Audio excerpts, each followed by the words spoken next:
Neither of them are together for a very long time. You don't see them with their children at all, and that they are going to break up. But they called it a comeback. But what the world saw in New York looked more like a royal implosion dressed in designer fabric. Cameras flashed, cheers erupted, and yet, beneath those blinding lights, something was off.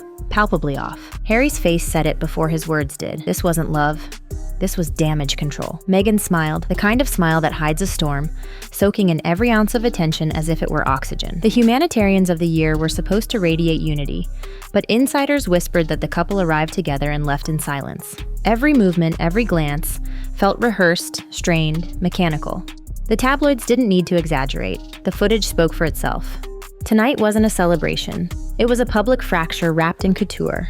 And while millions praised their grace under pressure, those of us who've covered royal implosions before could see it clear as day. The cracks had turned into canyons. But what pushed them to this point? The answer traces back to one city that haunts them both: Paris. The city of lights, love, and for Harry, loss. Long before the red carpets and brand deals, that tunnel carved itself into his story, branding trauma into memory. He's never been able to outrun it. Every flashbulb still echoes that night. And so when Meghan's latest content shoot took her near the Pont de l'Alma, the very site where Diana lost her life, whispers turned into wildfire. Was it ignorance or calculation? Friends say he broke down when he saw the images online, his wife posing meters from the spot he's avoided for decades. Meghan brushed it off as coincidence, but in royal history, coincidences rarely stay innocent. That Paris trip was the spark that scorched their fragile peace. The emotional scar it reopened didn't fade. It followed them across the Atlantic, right into New York. And as anyone watching closely can tell, that wasn't just tension on stage. That was years of unresolved pain finally bleeding through the smiles. When Harry and Meghan walked away from the palace, they promised freedom. What they got instead was a new form of captivity. An empire built on optics, contracts, and clicks. The palace told them what to wear. Hollywood tells them what sells. Freedom became a performance. One they can't stop even when the applause turns to criticism. Meghan's empire thrives on momentum. Podcast relaunches, luxury tie-ins, and brand deals that keep her in headlines. Harry, meanwhile, looks like a man caught between activism and exhaustion. He traded royal duties for corporate deadlines, charity speeches for Netflix scripts, and family privacy for algorithmic reach. Every deal signed, every stage appearance, adds another brick to a cage they built themselves. And the public can sense it. This isn't purpose anymore, it's survival. The pressure to stay relevant has replaced royal protocol. And the next time they stepped into New York, that pressure erupted into full display. You remember that so-called near-catastrophic car chase? The one that turned Manhattan into a movie set of chaos? Officials downplayed it, tabloids dramatized it, but one truth stood out. Harry's fear was real. He wasn't reliving fame, he was reliving trauma. That night burned a scar into both of them, and 2 years later, the tension returned when they hit the same streets for another controlled appearance. Controlled? Maybe on paper.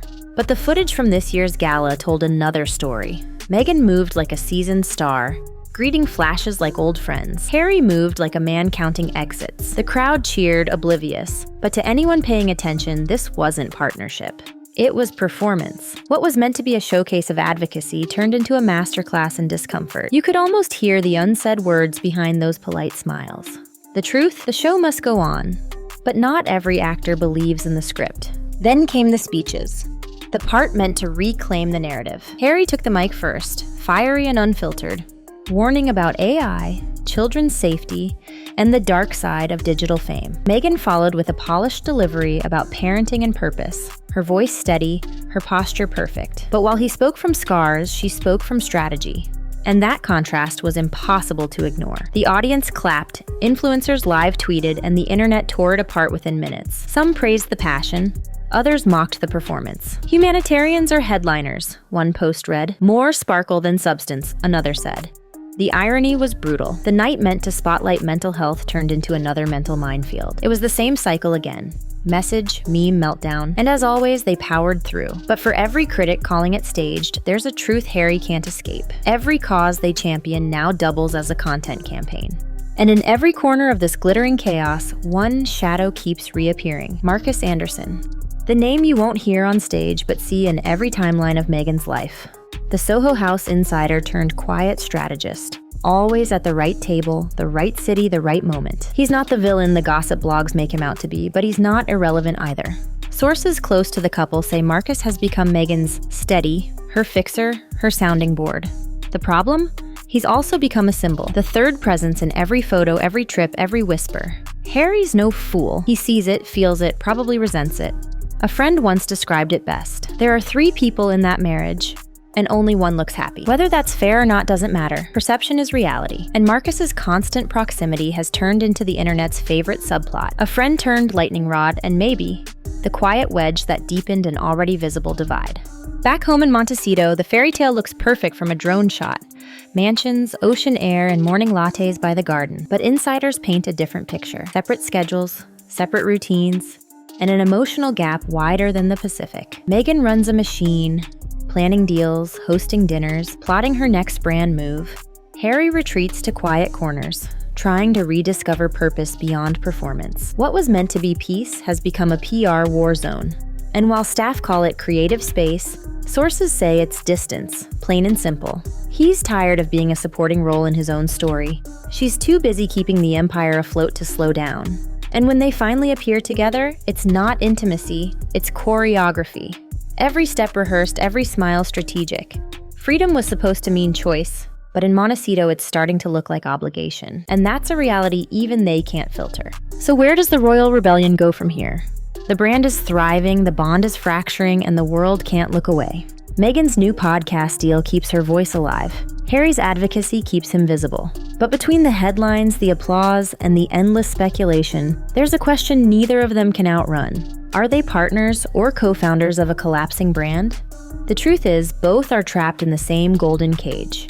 This time, they built it themselves. Every gala, every award, every viral clip is another test of endurance disguised as opportunity. Maybe they'll find balance. Or maybe ambition will finish what the crown started. Because for all the noise about independence, the story of Harry and Meghan remains the same. It's not the palace haunting them anymore. It's fame.